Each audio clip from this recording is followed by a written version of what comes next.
Hello, I'm Candy O'Donnell Brown, one of the early domestic violence survivors who started JBWS. We used to hand out our phone numbers for hotline calls. We sheltered women in our homes. We gave speeches in church basements. And I started group counseling in my living room, although in those days we called that rap sessions. Jeanette, my mentor, opened her home to battered women and their children. At one point, she had 22 people living in her house.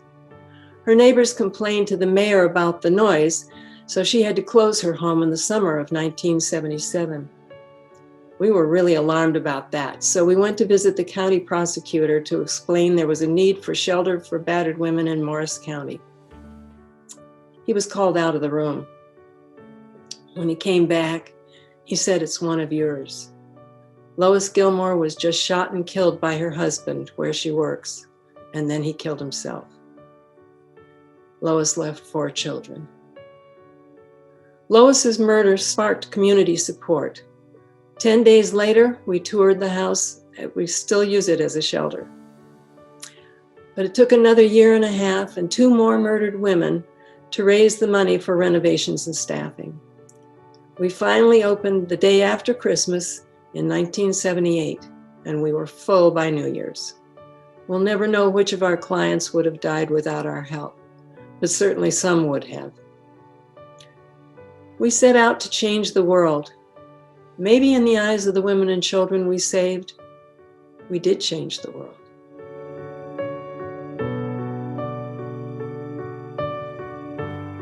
"45 years ago, no one was really talking about domestic violence. But as I reflect back, that was about the time the warning signs of abuse started in my relationship. I thought they were isolated incidents, and after 5 years of dating, we were married." I dated my husband for a year and a half before we were married. We enjoyed each other's company and had a lot of laughs. But soon his anger and rage became unpredictable. My ex cut me off from my family and friends and completely controlled me. The abuse got so bad that he broke my arm, fractured my skull.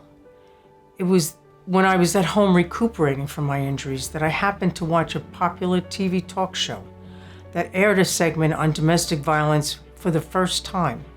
I called the national hotline on the screen and eventually reached JBWS.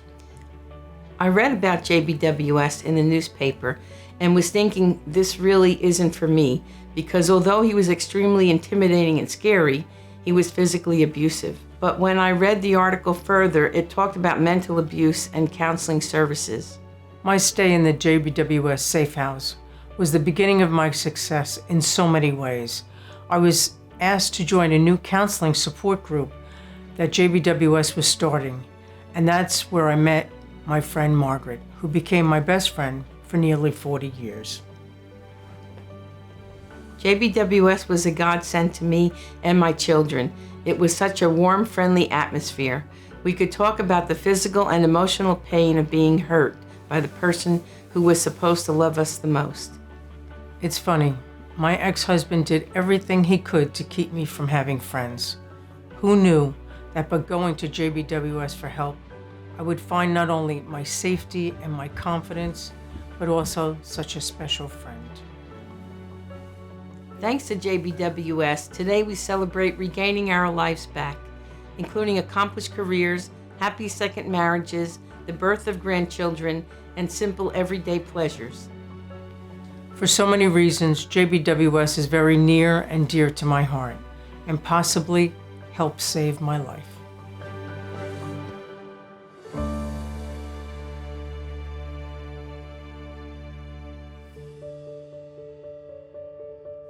Hi, I'm Jerron.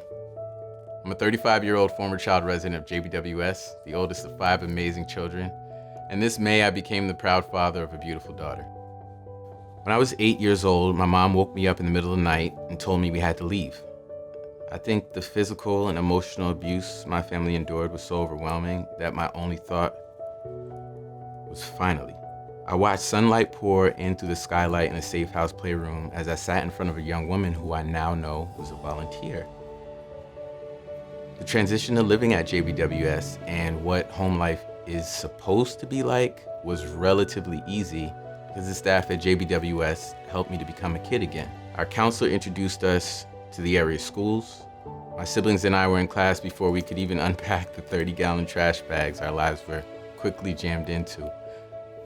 And while many people would assume that leaving your home to live in a shelter would be upsetting, for me it was relief.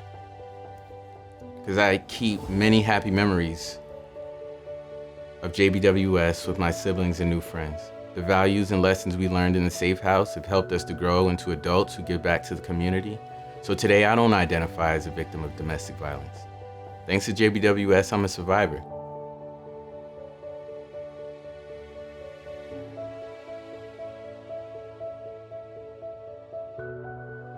Hi, I'm Vanessa.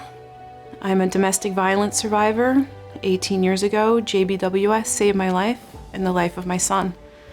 They helped me escape an abusive home and took us into their shelter when my son was about 6 months old. A thought had occurred to me. Who would care for my son if I did not survive? More than that, how could I be the mom my son deserved if I let him grow up in that environment? I wore long sleeve shirts and turtlenecks in the summer to hide the abuse, and some mornings couldn't manage to even brush my hair. JBWS showed me the path towards a new life and a new beginning.